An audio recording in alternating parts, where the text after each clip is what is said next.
बस exercise 12.2 exercise 12.2 exercise 12.2 question number 7। Question number 7 है। Question number 7 में दिया था कि आपके पास एक कोड है, ठीक है, एक सर्कल की एक कोड है, जिस सर्कल की रेडियस कितनी दी है आपको, इस सर्कल की रेडियस दी है आपको 12 सेंटीमीटर, और आपको जो सेंटर पे एंगल सबटेंड हो रहा है वो कितना दिया है 120 डिग्री, और आपसे कहा है find the area of minor segment, find the area of minor segment. इसने कहा है क्वेश्चन नंबर 7 में, question number 7, a code of circle of radius 12 centimetre subtend angle of 120 degree at the centre, ठीक है। इसने कहा find the area of corresponding segment of the circle. Corresponding segment, code से जो आपकी सेगमेंट बनी है आपको उसका एरिया निकालना है। तो बेटे एक तो मैंने कल आपको मेथड बताया था, क्वाड्रेंट बना लीजिए, क्वाड्रेंट से आप देख लीजिए कि 120 डिग्री का जो एंगल है वो किस तरह से टूटता है। तो मैंने उसके लिए बताया था कि जो आपके पास साइन 120 डिग्री है उसे आप लिख सकते हैं साइन 90 + 30। बट मुझे लगता नहीं ये सारी चीजें आपको क्लियर हुई होंगी। हुई, बहुत अच्छी बात है, नहीं है तो सेकंड मेथड आपका ये है। क्या है सेकंड मेथड? मैं क्या करूंगी, सेंटर से ना परपेंडिकुलर ड्रॉ करूंगी, ठीक है। जब मैंने सेंटर से परपेंडिकुलर ड्रॉ किया तो ये कोड को क्या करेगा, बाइसेक्ट करेगा। ये कुछ बात समझ में आई? ये जो 120 डिग्री का एंगल है, ये कंप्लीट जो एंगल था, अब ये दो हिस्सों में, दो पार्ट में आपका डिवाइड होगा 60 एंड 60। ये बताइए, जब मैं परपेंडिकुलर ड्रॉ कर रही हूँ तो यहाँ क्या बना है एंगल 90 डिग्री का, और ये आपके पास कोई AB आपने लिख दी कोड, और जहां पर आपने सेंटर से परपेंडिकुलर ड्रॉ किया उसे आपने कह दिया N। बात समझ में आ रही है? तो हम क्या लिखेंगे, हम लिखेंगे इन ट्रायंगल। देखो मैं करना क्या चाह रही हूँ, मैं इसमें है ना वैल्यू निकालूंगी बेटे इसकी, जो OM हमारे पास AM की वैल्यू निकल जाएगी, AM का डबल क्या बन जाएगा आपके पास, AB बन जाएगा, आप जानते हैं। तो सबसे पहले मैं ना लिखूंगी इन ट्रायंगल OAM। दिखाई दे रहा है ट्रायंगल? मैंने ट्रायंगल अलग से बना के दिखा दिया आपको, दिख रहा है? तो मैंने इसे लिखा O, इसे लिख दिया A और इसे लिख दिया M, क्योंकि 90 डिग्री का एंगल बन रहा है तो वहां आप ट्रिग्नोमेट्री अप्लाई कर सकते हैं। और ये एंगल कितने डिग्री का बन गया, 60। तो बेटे अगर ये 60 है, ये 90 है, तो ये अपने आप ही कितना आ गया, 30 डिग्री। किसी भी एंगल को आप यूज करके आप निकाल सकते हैं जो आपको अच्छा लगे। मान लीजिए आप एंगल A ले रहे हैं, 30 डिग्री ले रहे हैं, समझ रहे हैं आप? तो बेटे ये जो आपके पास ON है, अगर आप 30 डिग्री ले रहे हैं, सुन रहे हैं, तो ये OM है हमारे पास, जो AM है, ये किसका काम करेगा, बेस का, क्योंकि जहां आप एंगल मानते हैं, जहां एंगल बनाते हैं वो हमेशा साइड बेस, 90 के सामने वाली साइड हमेशा हाइपोटेनस। बात समझ में आ गई? तो बेटे आप ये देखो, जो हाइपोटेनस है ना, एक्चुअल में मेरे पास उसकी वैल्यू है वो है 12 सेंटीमीटर, है ना। तो मैं यहाँ क्या लगा सकती हूँ, मैं यहाँ पे है ना कोस लगा सकती हूँ। कोस क्या, base upon hypotenuse is equals to cos. बात समझ में आ रही है? तो मैंने ये लगा दिया कोस, और कोस के साथ angle 30 degree is equals to base upon hypotenuse. ये बताइए समझ में आ गया? भाई चल, हाँ देखिए, तो cos 30 की वैल्यू कितनी होती है आपके पास, √3/2। बेस कितना है मेरे पास AM, और हाइपोटेनस कितनी है 12। तो 2 से इसे आपने कट किया, कितना आ गया 6। इसका मतलब AM की वैल्यू जो है आपके पास कितना आ गया, 6√3। पर आपने अभी बताया था सेंटर से परपेंडिकुलर ड्रॉ किया तो कोड को वो क्या करेगा, बाइसेक्ट करेगा। इसका मतलब AB जो है वो कैसा होगा, AM + PM, और जबकि आपके पास AM और BM की वैल्यू क्या है, आपस में इक्वल है। AM और BM की वैल्यू आपस में क्या है, इक्वल है। तो ये आ जाएगा AM की वैल्यू 6√3 + 6√3, तो AB की वैल्यू कितनी आ गई, 12√3। तो बेटे मुझे ट्रायंगल AOB का क्या मिल गया, बेस मिल गया। अब मैं इसी से क्या निकालना चाह रही हूँ, अब मैं सेम इसी से निकालना चाह रही हूँ परपेंडिकुलर। तो जो ये मेरे पास ट्रायंगल बना है, जो मेरे पास ये ट्रायंगल बना है, जो ये मेरे पास ट्रायंगल बना है, कौन सा ट्रायंगल, इन ट्रायंगल OAM। ये मैं आपको बना के दिखा रही हूँ OAM। आपने बेस एंगल 30 डिग्री लिया, A पर बनाया, और ये आपका M है और O पॉइंट है, ये 90 डिग्री है। देखिए ये आपकी बेस है, 90 के सामने क्या होगा, हाइपोटेनस, और जो बचा परपेंडिकुलर। तो मेरे पास बेस आ चुका, जो मेरे पास ट्रायंगल था उसका बेस आ चुका। अब मैं क्या निकालना चाह रही हूँ, परपेंडिकुलर निकालना चाह रही हूँ। तो बेटे अगर मैं परपेंडिकुलर निकालना चाह रही हूँ तो हाइपोटेनस मेरे पास दिया गया है 12 सेंटीमीटर। तो मैं यहाँ लगाऊंगी साइन, और साइन के साथ लगाऊंगी 30 डिग्री। साइन के साथ क्या लगाया, 30 डिग्री। क्या होगा आपका परपेंडिकुलर अपॉन हाइपोटेनस। साइन 30 की वैल्यू 1/2, परपेंडिकुलर की वैल्यू OM रेडियस की वैल्यू 12, 2 से आपने इसे काटा तो कितना आ गया 6, तो OM की वैल्यू कितनी आ गई 6 सेंटीमीटर। तो मैं आपको बताऊं बेटे मेरे पास क्या आ चुका है, मेरे पास आपका बेस भी आ गया और परपेंडिकुलर भी आ गया। तो मुझे निकालना है एरिया ऑफ माइनर सेगमेंट।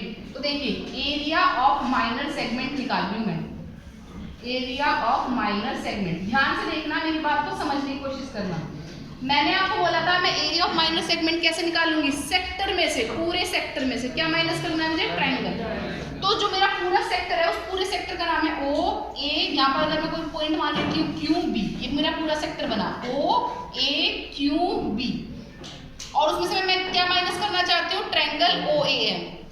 तो सेक्टर का फॉर्मूला क्या होता है, theta upon 360 into pi r square minus area of triangle, area of triangle O A M. तो हमारे पास थीटा की वैल्यू कितनी है 120, सेंटर पर एंगल बना था 120 डिग्री का, अपॉन 360, पाई की वैल्यू कितनी है, पाई की वैल्यू है आपके पास 3.14, और रेडियस कितनी है आपके पास 12 into 12 minus area of triangle O A M 1/2 base into height, 1/2 base into height, 1/2 base into height. तो 1/2 बेस कितना है मेरे पास, बेस था AB और हाइट है OM। तो देखिए ये से कैंसिल हो गया कितने बार, 3 बार, 1/3, 3 से बेटे आपके पास क्या होगा, 3 से आपने इस 12 को भी कट कर लिया, कितना आ गया 4, तो 3.14 इंटू 4 इंटू 12 माइनस 1/2, बेस आपके पास कितना आया था 12√3, और आपके पास OM कितना आया हमारे पास 6 सेंटीमीटर, तो 2 से काटेंगे कितना आ गया 6, तो ये आ गया 3.14 इंटू 4 इंटू 12 और माइनस कितना आ गया 36 इंटू √3। ये क्लियर हो गया, हाँ। तो हमारे पास कितना होगा 4 4 जा 16, 4 1 जा 4 और 1 5, 4 3 जा 12 इंटू 12 माइनस 36 इंटू 1.73, ये आपके पास इसकी वैल्यू है।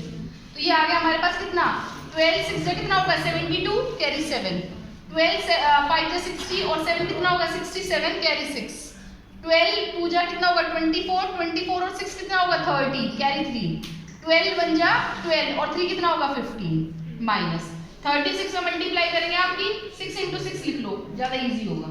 तो 6 3 जा 18, कैरी 1, 6 7 जा कितना होगा आपके पास 42 और 1 कितना होगा 43, कैरी 4, 6 1 जा 6 और 4 कितना होगा 10, मल्टीप्लाई कर लेंगे 6 से, और तो ये आ गया बेटा हमारे पास,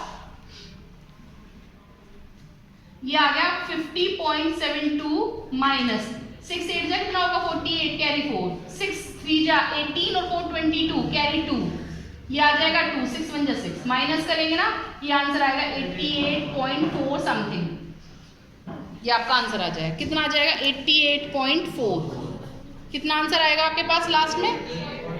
इस तरह से आप इसे सॉल्व कर लेंगे, ठीक है। तो हमने क्या किया इसमें, सबसे पहले जो हमारे पास ट्रायंगल था OAM, अगर मुझे उसका एरिया मिल जाएगा तो मैं इजीली किसका एरिया निकाल पाऊंगी, सेगमेंट का। तो उस आपने सेगमेंट का एरिया निकालने के लिए सबसे पहले ट्रायंगल पे चले। जब बेटे हम ट्रायंगल का एरिया निकालते हैं ना, तो सबसे पहले आपको चाहिए बेस और हाइट। तो बेस और हाइट मेरे पास नहीं थी, तो मैंने बेस और हाइट बनाई। क्या लिया, ट्रायंगल OAM लिया, और उस ट्रायंगल OAM में सबसे पहले मुझे बेस निकालना था। तो बेस निकालने के लिए मैंने क्या लगाया, कोस लगाया। कोस के साथ कितना लगाया 30 डिग्री। तो कोस 30 किसके इक्वल होता है, बेस अपॉन हाइपोटेनस के। कोस 30 किसके इक्वल होगा, बेस अपॉन हाइपोटेनस के। तो बेस कितना था हमारे पास, सॉरी कोस 30 की वैल्यू कितनी थी, √3/2। बेस का मतलब AM अपॉन हाइपोटेनस मतलब 12 सेंटीमीटर। 2 से इसे काटा तो AM की वैल्यू कितनी आ गई आपके पास, 6√3 आ गई, ठीक है। अब AB किसके इक्वल होगा, AM प्लस BM के। और जबकि हमें पता है AM और BM इक्वल हैं, क्योंकि आपने सेंटर से क्या ड्रॉ किया हुआ है, परपेंडिकुलर ड्रॉ किया है। तो वो आपकी कोड को क्या करता है, बाइसेक्ट करता है। बाइसेक्ट का मतलब होता है दोनों बराबर हिस्से होंगे, ठीक है। तो AB की वैल्यू कितनी हो जाएगी आपके पास, 6√3 प्लस 6√3, तो AB की वैल्यू कितनी हो जाएगी, 12√3। आगे चलिए बेटे, हमारे पास बेस का काम बन गया। अब हमारे पास जो नया काम है वो ये है कि आप परपेंडिकुलर निकालिए।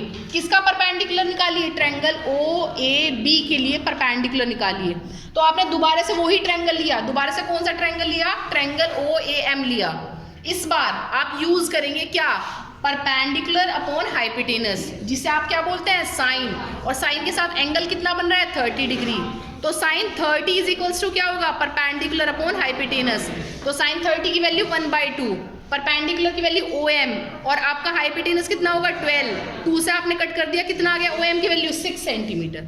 अब मुझे पता है बेटे, बहुत क्लियर कट पता है कि जो ये मेरा पूरा बनाया ना, देखो ये आर्क है, AB एक आर्क है आपकी, AB आर्क को बाउंड कर दिया 2 रेडियसेस से, तो ये इंक्लिंड होंगी तो क्या बनाएंगे आपके सेंटर पर एंगल। तो इस फिगर को आप क्या बोलते हैं सेक्टर। अगर मैं सेक्टर में से क्या माइनस कर दूं, ट्रायंगल माइनस कर दूं, तो जो बचता है वो क्या बचता है सेगमेंट। तो मैं वही निकाल रही हूँ, एरिया ऑफ माइनर सेगमेंट निकाल रही हूँ।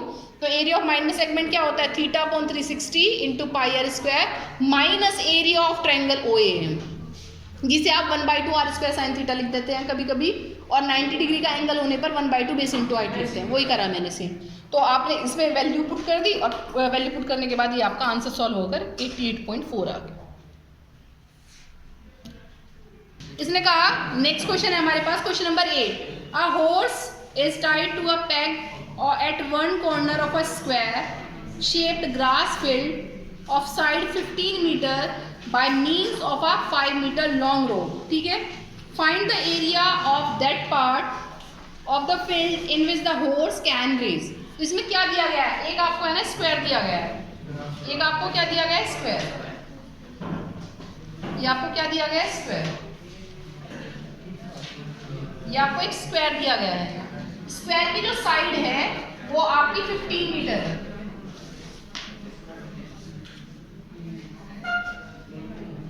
वो स्क्वायर की साइड कितनी है 15 मीटर है।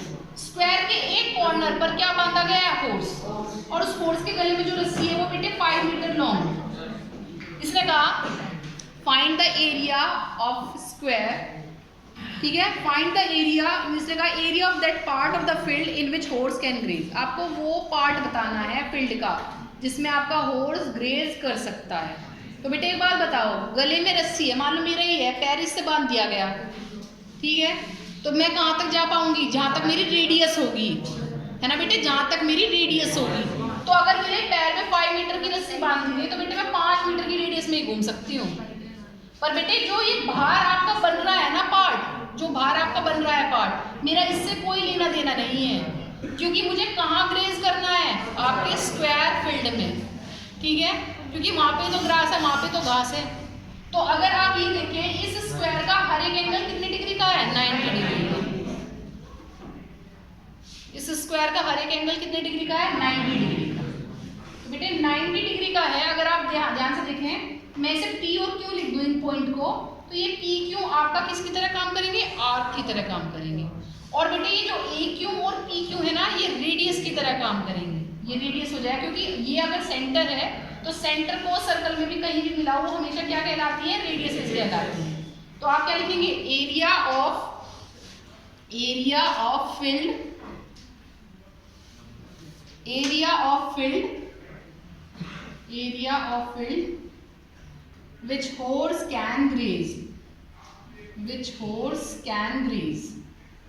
ठीक है। तो बेटे ये किसके इक्वल होगा, सेक्टर के, किसके इक्वल होगा, सेक्टर के। तो इज इक्वल्स टू क्या होगा, एरिया ऑफ सेक्टर। तो एरिया ऑफ सेक्टर है, तो एरिया ऑफ सेक्टर का फॉर्मूला क्या होता है, θ/360 इंटू πr²।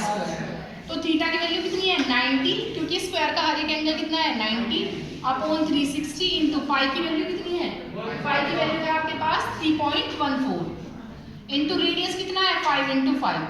देखिए 90 से 360 कितना बार जाएगा 4 टाइम्स, बेटे 5 5 जा कितना होगा 25 4 जा 100, ठीक है।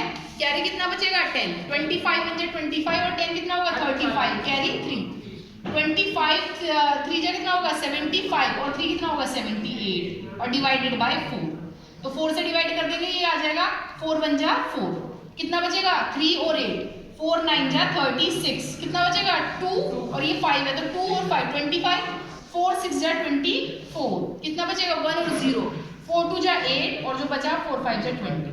ये इतने मीटर स्क्वायर जो आपका हॉर्स है वो ग्रेज कर सकता है, किसमें, स्क्वायर फील्ड में। कब, जब उसके गले में कितनी लंबी रस्सी है। अब उसने नेक्स्ट क्वेश्चन बताया है कि इसी रस्सी को आपने ना बेटे बढ़ाकर 10 मीटर कर दिया, कितना कर दिया? तो सीधी सी बात है, अब उसके पास जो रेडियस है वो कितनी हो जाएगी? 10। अब इसका मतलब ये है वो 10 मीटर की रेडियस में ग्रेज कर सकता है। अब वो कहाँ ग्रेज कर सकता है बेटे? 10 मीटर की रेडियस में वो ग्रेज कर सकता है। ठीक है, अब हम इसमें लिखेंगे एरिया ऑफ फील्ड, ठीक है, area of field graze by the horse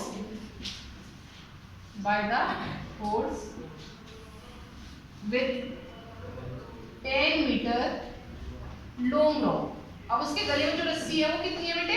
10 metre लंबी रस्सी। तो वही सेम आपका सेक्टर ही बन रहा है। क्यों? क्योंकि ये क्या होगी? आर्क, और ये दोनों क्या कहलाएंगे? आपकी रेडियसेस। और एंगल कितना बना? 90 डिग्री का। तो आर्क ने बाउंड कर दिया रेडियसेस को, तो वो आपकी फिगर क्या बनेगी? आपकी क्या बनेगी बेटे? आपकी सेक्टर बनेगा। तो ये आ जाएगा आपके पास is equals to area of sector. तो एरिया ऑफ सेक्टर किसकी इक्वल होता है बेटे? Theta upon 360 into pi r square, है ना। तो थीटा की वैल्यू कितनी है इस बार? 90 अपॉन 360, पाई की वैल्यू कितनी है? 3.14, और रेडियस क्या होगी? 10 इनटू 10। तो आप इसका पॉइंट उठाएंगे तो नीचे आ जाएगा 100 से दोनों जीरो कैंसिल हो जाएंगे। 90 से कितना आ गया? 4, और ये आ गया 314 अपॉन 4। 314 को 4 से डिवाइड करते हैं तो कितना आता है? 78.5। पर अभी क्वेश्चन खत्म नहीं हुआ। क्वेश्चन में लास्ट लाइन ये दी गई है, the increase in the grazing area if the rope were 10 metre long instead of 5 metre. तो इंक्रीज इन एरिया निकालना है, तो हम यहाँ इंक्रीज इन एरिया निकालेंगे। Increase in area, increase in area कैसे? इंक्रीज इन एरिया निकालना है, हम लिखेंगे area of field grazed with 10 metre long rope minus क्या कर देंगे? Area of field grazed with 10 metre with 5 metre long rope. तो बेटे आपका जो एरिया है ना, मतलब 10 मीटर लॉन्ग रोप का कितना एरिया ग्रेज करा था? 78.50। और जब हॉर्स के गले में कितनी मीटर लंबी रस्सी थी? 5 मीटर। तो वो एरिया ग्रेज किया था कितना? 19.625। आप माइनस कर लेंगे तो 10 में से 5 जाएगा तो ये 5, 9 में से 2 जाएगा ये बचेगा 7, यहाँ आपके पास 14 में से 6 जाएगा बचेगा 8, यहाँ 7, 17 में से 9 जाएगा कितना बचेगा? 8, और 6 में से 1 जाएगा 5, और ये आ जाएगा मीटर स्क्वायर। क्लियर हो गया आपको? हमें करना क्या था बेटे? पहले जो हॉर्स के गले में रस्सी थी वो 5 मीटर लॉन्ग थी, तो आपने 5 मीटर लॉन्ग मतलब आपने क्या करा? 5 मीटर को रेडियस सपोज करा। स्क्वायर का हर एक एंगल कितने डिग्री का होता है? 90 डिग्री का। तो ये क्या फॉर्म करेगा? आपका एक सेक्टर फॉर्म करेगा। तो आपने एरिया ऑफ सेक्टर निकाल दिया, आपने एरिया ऑफ सेक्टर निकाल दिया theta upon 360 into pi r square लगा के। थीटा की वैल्यू 90 अपॉन 360, पाई की वैल्यू 3.14 और रेडियस 5 इंटू 5। तो जो एरिया निकल के आया वो कितना निकल के आया? 19.625। बट सेकंड केस में उसने क्या किया? सेकंड केस में उसने क्या किया कि जो रस्सी थी 5 मीटर को बढ़ाकर कितना कर दिया? 10 मीटर। तो अब बेटे वो 10 मीटर की रेडियस में घूम पाएगा, मतलब 10 मीटर की एरिया में वो ग्रेज कर पाएगा। तो आपने क्या करा? Area of field grazed by horse with 10 metre long rope. तो एरिया ऑफ सेक्टर निकालेंगे theta upon 360 into pi r square. तो थीटा की वैल्यू 90 अपॉन 360, पाई की वैल्यू 3.14 और रेडियस क्या होगी? 10 इंटू 10। तो उससे वो हॉर्स कितना ग्रेज कर पाएगा? 78.50। तो बेटे आप क्या लिखेंगे? Increase in area. Increase in area क्या होगा? Area of field grazed with 10 metre long rope minus area of field grazed with 5 metre long rope. तो 78.50 में से आप माइनस कर देंगे कितना? 19.625। तो आपका आंसर आ जाएगा कितना? 58.875 मीटर स्क्वायर। क्लियर हो जाएगा बेटे क्वेश्चन आपका? कर लोगे? नेक्स्ट क्वेश्चन देखो। क्वेश्चन नंबर 9 क्या है? देखो बेटे, क्वेश्चन नंबर 9 है a brooch is made with silver wire, ठीक है, in the form of a circle. जो ब्रॉच है वो किससे बना है? सिल्वर वायर से, ठीक है। किसकी फॉर्म में है? सर्कल की फॉर्म में, विद डायमीटर 35 मिलीमीटर। और उसकी डायमीटर क्या है सर्कल की? 35 मिलीमीटर। इसने कहा the wire is also use in making 5 diameters. उसी वायर को आपने यूज किया है उस ब्रॉच के अंदर क्या बनाने में? 5 डायमीटर्स बनाने में। इसने कहा है विच divide the circle into 10 equal sector, जो कि सर्कल को क्या करती हैं 10 इक्वल सेक्टर्स में डिवाइड करती हैं। तो इसने कहा है find the total length of silver wire required. तो सिल्वर वायर रिक्वायर्ड की आपको टोटल लेंथ निकालनी है और साथ ही साथ निकालना है area of each sector of the brooch और area of each sector of the brooch. देखो बेटे ये ब्रॉच बना दिया आपने क्योंकि उसने कहा था सर्कल की फॉर्म में। जो ब्रॉच है वो किसकी फॉर्म में है, ब्रॉच जो है वो सर्कल की फॉर्म में, ठीक है। और इस सर्कल में जो दे रखी है ना उसमें आपको 5 डायमीटर रो करनी है।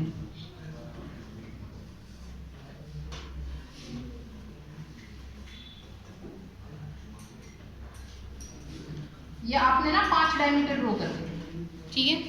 इसने कहा कि जो बेटे डायमीटर है ना सर्कल की, डायमीटर जो है सर्कल की, डायमीटर जो है सर्कल की वो कितनी है 35 मिलीमीटर है, ठीक है। तो आपको इसमें क्या निकालना है, आपको बताना है कि कितनी सिल्वर आपने यूज की होगी क्या बनाने में, इस ब्रॉच को बनाने में। तो आप लिखेंगे silver, total silver used in making of the brooch, ठीक है बेटे। तो आप ये देखो बेटे बनाया क्या क्या मैंने, अगर मैं बनाऊंगी तो 5 के 5 डायमीटर बनाऊंगी और एक और चीज बनाऊंगी मैं बेटे सर्कल को बनाऊंगी, है ना। क्योंकि अगर मान लो मैंने सर्कल ही नहीं बनाया तो मैं उसे बेटे क्या कहूंगी ब्रॉच कैसे बनेगा, वो तो बस आपके तार ऐसे खुले रह जाएंगे। तो ये कहाँ का यूज हुआ, किसमें, सर्कमफ्रेंस ऑफ द ब्रॉच या सर्कमफ्रेंस ऑफ सर्कल भी लिख सकते हैं क्योंकि ब्रॉच किसकी शेप में है, सर्कल, +5 इंटू डायमीटर। बात समझ में आ गई। तो बेटे सर्कमफ्रेंस ऑफ सर्कल क्या होता है 2πr +5 इंटू डायमीटर, डायमीटर कितनी है 35, तो 2 इंटू पाई की वैल्यू 22/7 और रेडियस देखिए यहाँ डायमीटर 35 है तो आपकी रेडियस हो जाएगी 35/2 मिलीमीटर। कितना हो जाएगा 35/2 प्लस 5 5 से 25, 5 से 15 और 1 कितना हो जाएगा बेटे 5 5 से 25 कैरी 2, 5 से 15 और 2 7, 7 5 जा 35, 2 से 2 कैंसिल, 22 5 जा 110 प्लस 175 तो कितना आ गया 285 मिलीमीटर। मतलब उस ब्रॉच को बनाने में आपकी क्या यूज हुई है, टोटल लेंथ कितनी लगी है सिल्वर वायर की 285 मिलीमीटर। आगे इसने कहा है आपको क्या निकालना है the area of each sector of the brooch. अब सेक्टर तो बनेंगे जब आप क्या बना रहे हैं डायमीटर्स ड्रॉ कर रहे हैं। देखो बेटे ये थोड़ी सी आपकी पास बन गए पर वो जो बता रहा है ना वो ये बता रहा है कि सारे सेक्टर्स आपस में क्या है इक्वल है। तो आप क्या लिखेंगे एरिया ऑफ ईच सेक्टर लगा लो या area of the sector of the circle लिख दो। तो हम जो इसमें पूछा गया वही लिख देंगे। इसमें क्या लिखना है area of each sector, area of each sector of the brooch. लो बेटे तो वो area of each sector of the brooch क्या हो जाएगा, area of each sector of the brooch क्या हो जाएगा बेटे, area of each sector of the brooch ये हो जाएगा हमारे पास θ/360 इंटू πr²। तो थीटा की वैल्यू कितनी है, देखो आपका ये जो सर्कल है इस सर्कल के आपने 5 डायमीटर ड्रॉ की है जबकि सेंटर पे जो एंगल बनता है वो कितने डिग्री का बनता है 360 डिग्री का, और 360 को डिवाइड किया आपने किससे 10 से, तो हर एक सेक्टर के लिए एंगल कितना बन रहा है 36। तो ये आ जाएगा आपके पास 36/360 इंटू πr², पाई की वैल्यू 22/7 और रेडियस क्या होगी 35/2 और 35/2। क्लियर है। तो ये आ जाएगा आपके पास बेटे 7 से काटेंगे तो ये आ गया 5, ये इससे कैंसिल हो जाएगा कितनी बार बेटे 10 टाइम्स, 5 2 जा कितना होगा 2, 2 से इसे काटेंगे तो कितना आ गया 11, तो 11 इंटू 35 डिवाइडेड बाई 2 इंटू 2 यही तो होगा। और कुछ भी बचता है नहीं बचता, यही बचता है ना, ये बचता है। तो हम क्या करेंगे 11 5 से 55 कितना बचा 5, 11 3 से 33, 33 और 5 कितना होगा 30/4। क्लियर है। ये आ गया बेटे 4 9 से 36 कितना बचा 2 और 5, 4 6 जा 24 कितना बचा 1 और 0, 4 2 जा 8 और बचा 2 और 0, 4 5 जा 20 सेंटीमीटर या मिलीमीटर, मिलीमीटर से। क्लियर है।